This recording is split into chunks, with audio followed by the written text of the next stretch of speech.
அவைக்கு ஒரு மகிழ்ச்சியான செய்தியை தெரிவிக்க விரும்புகிறேன்.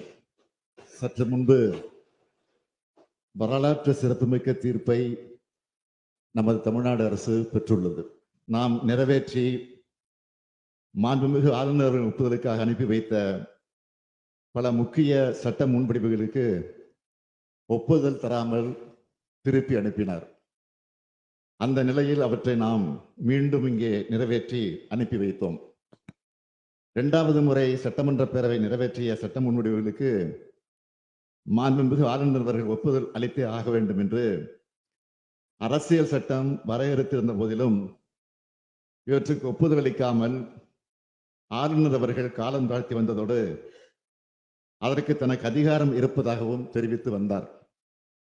இதனை எதிர்த்து தமிழ்நாடு அரசு மாண்புமை உச்சநீதிமன்றத்தில் வழக்கு தொடுத்ததில் தமிழ்நாடு அரசின் வாதத்தில் இருந்த நியாயத்தை ஏற்று மாண்புமிகு ஆளுநர் அவர்கள் நிறுத்தி வைத்திருந்தது சட்டவிரோதமானது என்றும் அந்த சட்ட முன்வடிவுகளுக்கும் ஆளுநர் அவர்கள் ஒப்புதல் அளிக்கப்பட்டதாக கருதப்பட வேண்டும் என்றும் தெரிவித்து வரலாற்று சிறப்புமிக்க தீர்ப்பினை இன்றைக்கு மாண்புமை உச்சநீதிமன்றம் வழங்கியுள்ளது.